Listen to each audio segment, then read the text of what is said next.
Албетте бүгүнкү темабыз албетте жакындан сиздер менен сүйлөшүүнү чечтим. Кээ бир нерселер тууралуу. Бул нерселер менен сүйлөшүү албетте негизги маселелерден болгондуктан мусулман адам бай болуш керек, өнүгүш керек, өсүш керек, жакшы жашоодо жашаш керек. Албетте китептерде байлыктан жүрөгү менен кирип кетпе деген сөздөр бар, бирок байлыкты кылбай кой, байлыктан качып кет деген нерсе дагы жок. Бай болуш керек, өнүгүш керек, өсүш керек, мусулман дайым алдында болуш керек. Кымбатын жеш керек, кымбатын кийиш керек, кымбатында жүрүш керек, бирок ысырап кылбаш керек деген гана маселе. Бүгүн Европада башталган бул нерсе Россия бизнесине дагы, Россия базарына дагы кирип келди. Кийинчерээк 2013 жылдарда Кыргызстанга дагы кирип келди.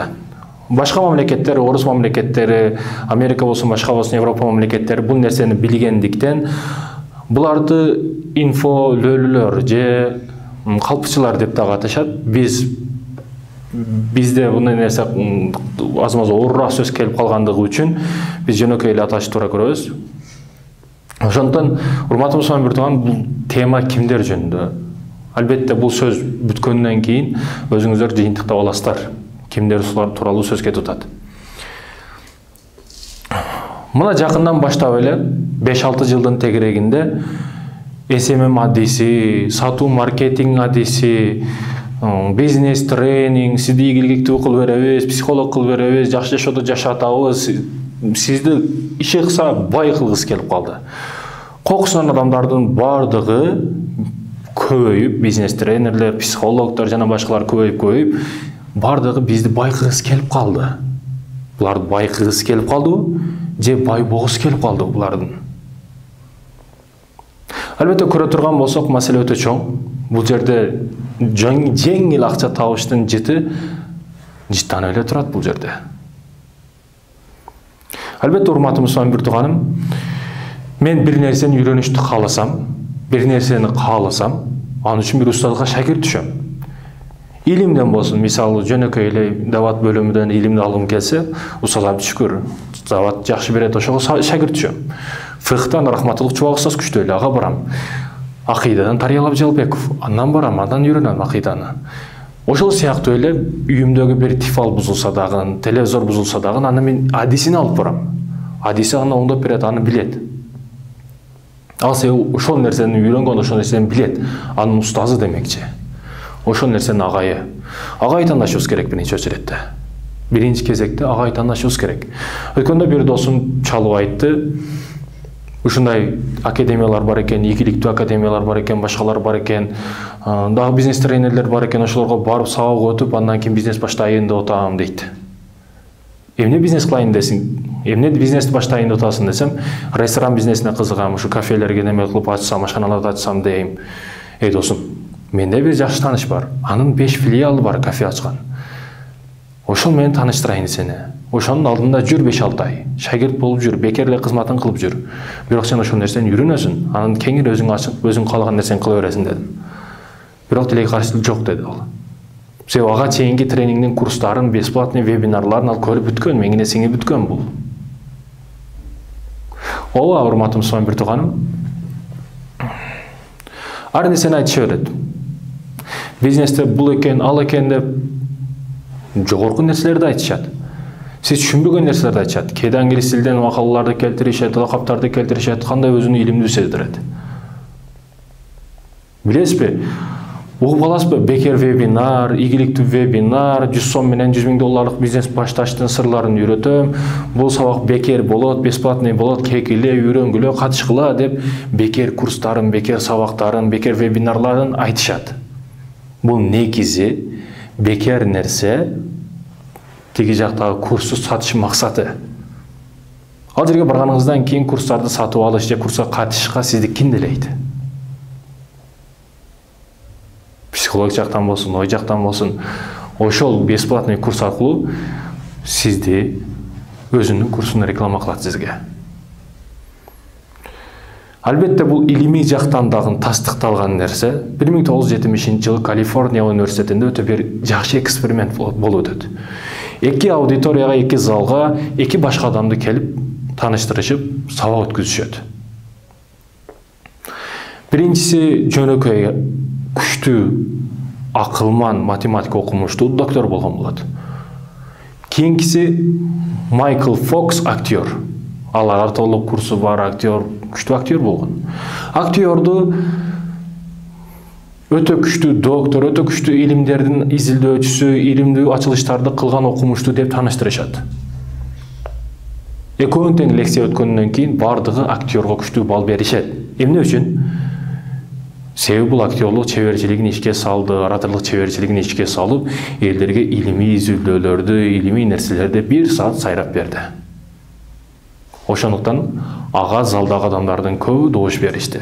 Залда жөнөкөй окуучулар эмес, мектептин школдукилер эмес, эң күчтүү профессорлор, эң күчтүү докторлор, эң күчтүү окумуштуулар болгон болчу.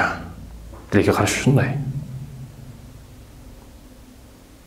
Алар айтышат, албетте бул сонун бизнес. Мисалы үчүн жөнөкөй эле карап көрсөк, Бишкектин ортосунан бир жакшы жерден бизнес-центрди арендага алышат, бизнес классты арендага алышат. Бир досум айтат, барып бизнес тренингге катышайын десем, бир лекциясына катышыш 15 000 сом экен. 15 000 сомго 25 адам башка элек нерсеге катталып акчасын да таштап коюптур дейт. 15 000 сомдук нерсеге бул элек лекцияга акчасын да таштап катталып коюптур 25 адам дейт. Албетте бул сонун бизнес. $200 500 адамга сабак берсе $100 000. Макул аренда платы, блогерлерге реклама кылдырат, артисттерге реклама кылдырат, ал бизнес-центрин, дагы бир нерселерди кылдырат, аларга рекламаларга кетсе кетсин. $10 000 кетсин, $15 000 кетсин, бул жакта $85 000 пайда кылып атат. Бул албетте Кыргызстандын абалында жакшы бизнес. Айтайын дегеним, урматтуу мусулман биртуганым, чогуу тер жерине эми келип атабыз, эми айланып эми келип атабыз. $100 000, мисалы үчүн $10 000 акча, 100 дана $100 акча.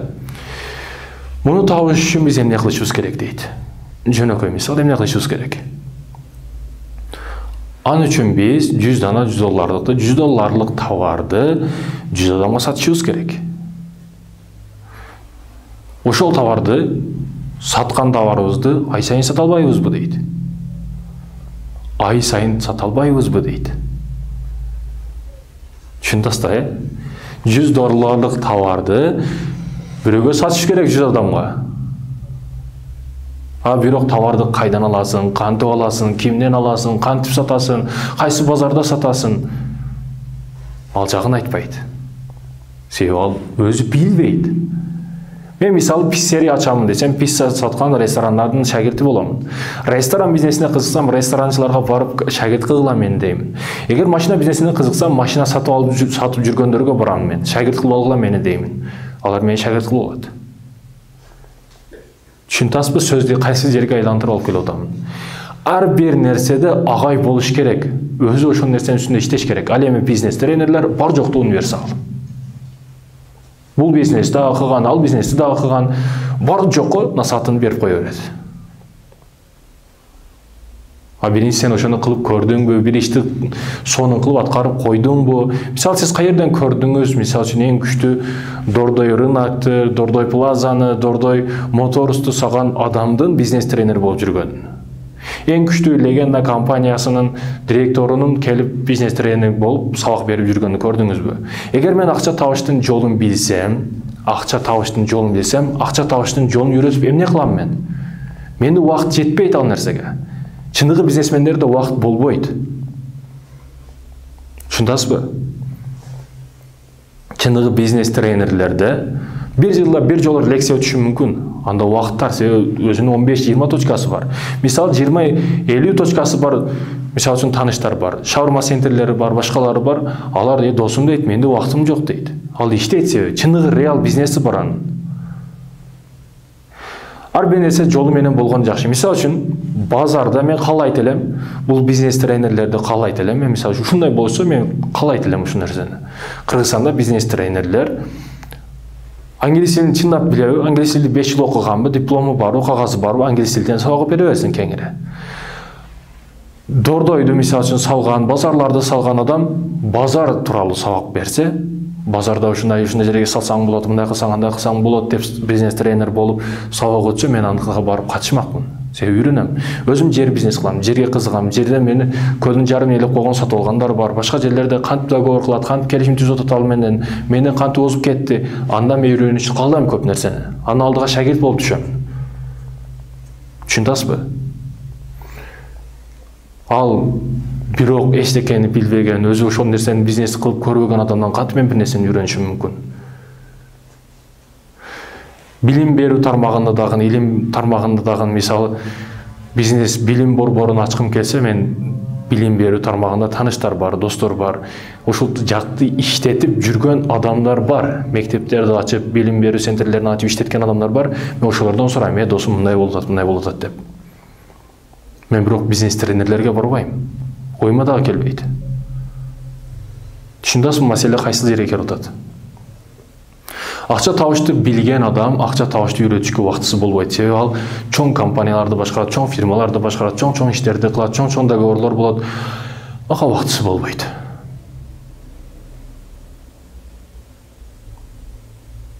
Урматтуу мусулман бир туугандарым, тилекке каршы ушундай. Бүгүн мурда тарыхтан эле карасак, мурда бир нерсени жазып таратыш өтө кыйын болгон.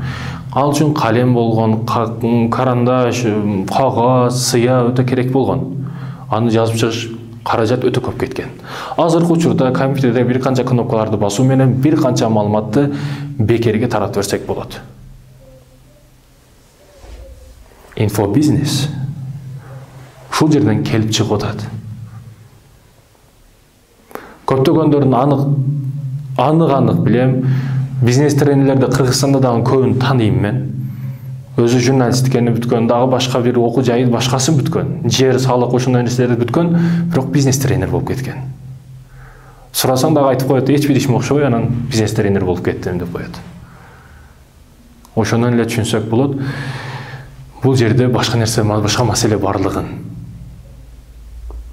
Албетте, урматтуу мусулман, тажрыйбасы менен бөлүшөт.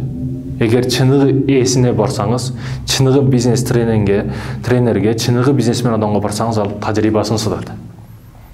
Агай керек биринчи. Агайды туура тандаш керек. Анын артын изилдеп чыгыш керек. Анын артында не бар, неси бар, эмнеси менен элдин ишеничине кирди. Ошол жактарын бүт изилдеп чыгыш керек. Ар бир жерде эле азыр бизнес тренер, психолог, тренер, чала психолог, дагы бир нерсе деп өтө көбөйүп кетишти булар. Коксон бардыгы эле адамдар бизди бай кылгысы келип калды. Булардын максаты бизди бай кылышпы же өздөрү бай болгусу келип калдыбы?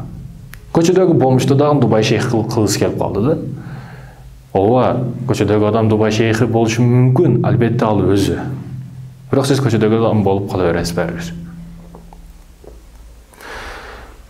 Ошондон урматтуу мусулман бир тууган, артында эмне турат? Эмнени карагыңыз келет? Мени өкүнүштүү кылып жүрөгүмдө ойгон эң чоң маселесине эми келип атабыз. Эгер бул нерсе болбогондо мен бул нерсени бул теманы дагы айткым дагы келген эмес. Себеби эл өзү кийин барып түшүнөт деп ойлогон элем. Бирок ушул нерсени ойлонуп туруп, ушул нерсени кылгандан кийин мен токтолгон жокмун, өзүм айтып атам бул нерсени ачык айкын. Орус тренерлерде дагы, Европанын бизнес тренерлеринде дагы, Американын бизнес тренерлеринде дагы бул нерсени көргөн жокмун. Бирок Азияда, Кыргызстанда ушул нерсенин куөсү болуп атам.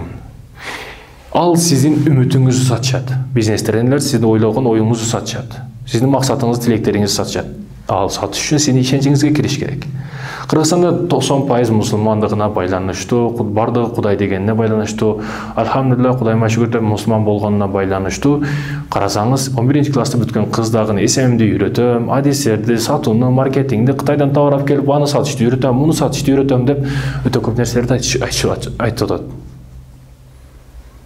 Бизнес тренерлерди карасаңыз, кече эле башкача болуп жүргөн адам бүгүн сакалды койгон, сүннөт кийип алган, эсем адисден жолукчанды кийип, жолуктарды тагып алган, башка болгон. Аны сабак өтүп атып эле намаз учуру болуп калды. Урматтуу туугандар, намаздан кийин, намаз окуп бүткөндөн кийин улантабыз дейт. Орозодо ифтар болуп калды туугандар, ифтардан кийин сабак улантабыз деп коет. Дин менен динди ортого коюп туруп сабактарын сатып атат. Бизнес кылып атат. Бул эң ката шариятта дагы адамгерчиликке дагы туура келбеген эң ката туура эмес түшүнүк. Шариятта дагы, динди дагы ортого коюп туруп, бир нерсени сатып атат, бир бизнести жүргүзүп атат. Туура артында саясатты койсо, саясатчыларга ишенбейт, саясатты коюп элдин ичине кирейин десе, ишенбейт. Өзү кирейин десе, өзүндө бир результат жок, бизнесинде дагы башкасында да результат жок. Түшүнөсүзбү? Артында бир нерсени коюп кириш керек элдин ичине. Ал дин болуп калды. Өкүнүчтүүсү ушундай. Карасаңыз жолу кийип алган, сакал коюп алган, бирок негизги максаты акча иштеш, элдин ишеничине кириш, элдин үмүтүн сатып, элден акча иштеш болуп калды. Ушул нерсени тоготер жери ушул. Дин маселесин кошкондон кийин мен да кайтышка мажбур болдум, аларды ачыктап. Бул нерсе илимий түрдө дагы далилденген. Бизнес тренерлер мындай артынан изилдеп келсеңиз, чындап жашоосун изилдеп келсеңиз, өзүнүн бир бизнеси жок.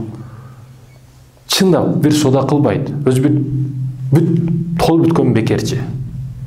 Коксан эле бизнес тренер болуп кетти, бизнес ачып берди. Дагы результаттарды дагы көрсөтүп коет, ушундай каяктагы бир өзү миңден бирин көрсөтүп коет. Дүйнөдө миңден бир, миллиондон бир ийгиликке жеткен адамдар бар. Киясаки болсун, Илон Маск болсун, ошолорду мисал кошуп коюшат. Бул ушундай кылган, мындай кылган деп англисче сөздөр менен, англисче макалаларды айтып коюшат. Миңден бирин айтышат булар. Түшүнөсүзбү? Бул бизнес өтө жакшы бизнес. Албетте, урматтуу мусулман бир тууганым, эмне десе десин, бирок динди кошпосун. Дин сиздин бизнес кыла турган ол жоңуңуз эмес. Бекер вебинарларда айтышат. Бекер сабактарга келгин дейт. 100 сом менен 100 000 долларлык бизнес башта тренингиме кегиле дейт. Блогерлери, актерлору аны реклама кылышат.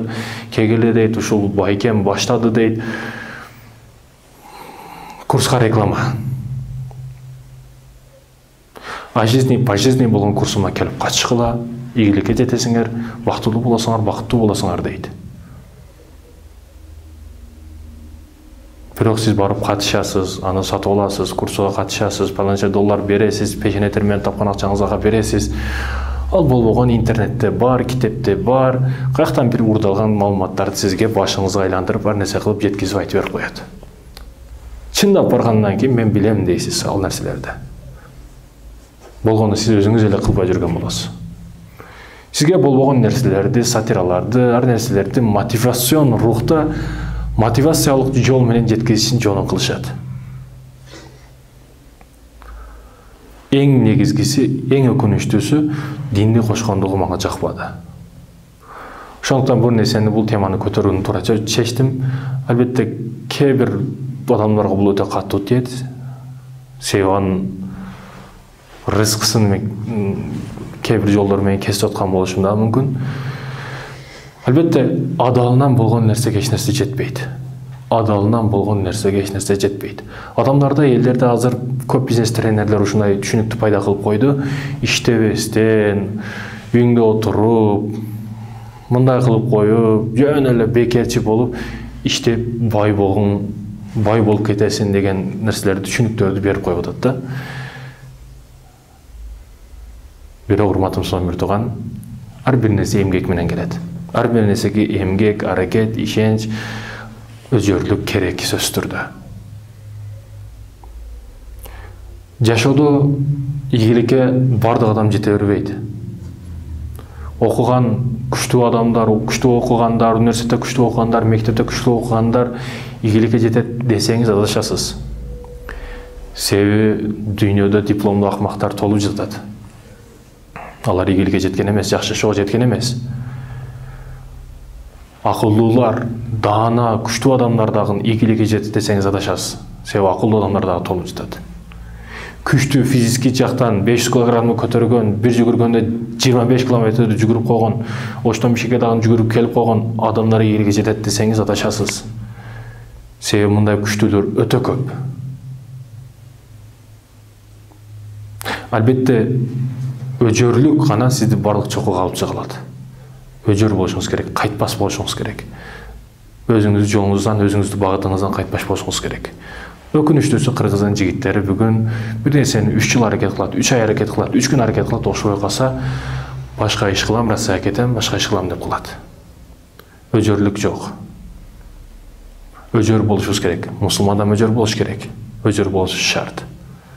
Бирок бул жолдо бизнес баштайм десеңиз дагы, бир жакшы ишти баштайм десеңиз дагы, албетте бир жерге барып, сөзсүз түрдө ал жерде окуп, 1 айлык курста, 1 айлык тренингде, же 6 айлык тренингде, же бир нерседен бирөөдөн сабак алып коюш менен ийгиликтүү болуп калбайсыз. Бир аудио курсту окуш менен, бир китепти окуп коюш менен, же бир бизнес тренингге барып коюш менен ийгиликтүү болуп калбайсыз. Себеби өмүр ар бир кадамы сыноодон турат. Ар бир сыноо ар башка болуп келет адамдын башына. Кээ бири түшүк, кээ бири кубаныч болуп келет. Алардан жыгылбай өтүш үчүн өжөрлүк керек адамга. Ооба, урматтуу мусулман бир тууганым, негизи тогот эрежелерим ушул. Бирөөлөр динге келип басылса, дин тууралуу сүйлөсө ага чыдай албайбыз. Макул мени жамандасын, менин кийимимди, менин жазышымды, менин сүйлөшүмдү жамандасын, бирок дин маселесине келгенде аны бизнес кылбасын. Ал эми экинчи маселе, урматтуу мусулман бир тууганым, сиз бир нерсени үйрөнөрдө, бирөөдөн бир нерсени үйрөнөрдө аны караңыз. Ал кандай адам, кимдер менен жүргөн, кимдин чөйрөсү, устазы ким, кайсыл жерде окуду, кандай үйрөндү, эмнени үйрөндү, кандай бизнести өтө күчтүү кылып койду, кандай кылып күчөйтүп койду ошол бизнести. Анысына караңыз. Өзүндө результаты жок адам, өзүндө эчтекеси жок адам сизге эмнени бериши мүмкүн? Чындыгында ушундай. Ал эми урматтуу мусулман, үчүнчү тогот эрежеси, сиз бир кичинекей курсту окуп, бизнес тренингге барып, же дагы бизнестерге барып ийгиликтүү болуп калбайсыз. Ооба, урматтуу мусулман, ушундай. Ийгиликтүү болуп калбайсыз бир кичинекей курсту окуп коюп. Бул жөн эле лохотрон, баягыдай алдамчылардын жөн гана ойлоп тапкан нерселери. Өзүнө караңыз, көзүнө караңыз. Кыргызстанда бул нерсе жок эле негизи. Мына аталарыбыздан сурасаңыз, 90-жылдары жок нерсе. 2010-дан бул жайынан көп ишти баштады. Азыркы учурга келип, ар бир кадамда таба турган болуп калды. Бул жерде көп акча бар. Ошондуктан көп адам кирип атат бул жерге.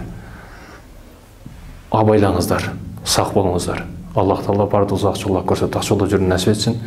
Арамдар көрсөтүп, арамдан аз кылсын. Ыймандууларды ыймандуу кылып көрсөтүп, ыймандуулар менен чогуу болуп жүрүүнү насип кылсын. Саламу алейкум ва рахматуллахи ва баракатух.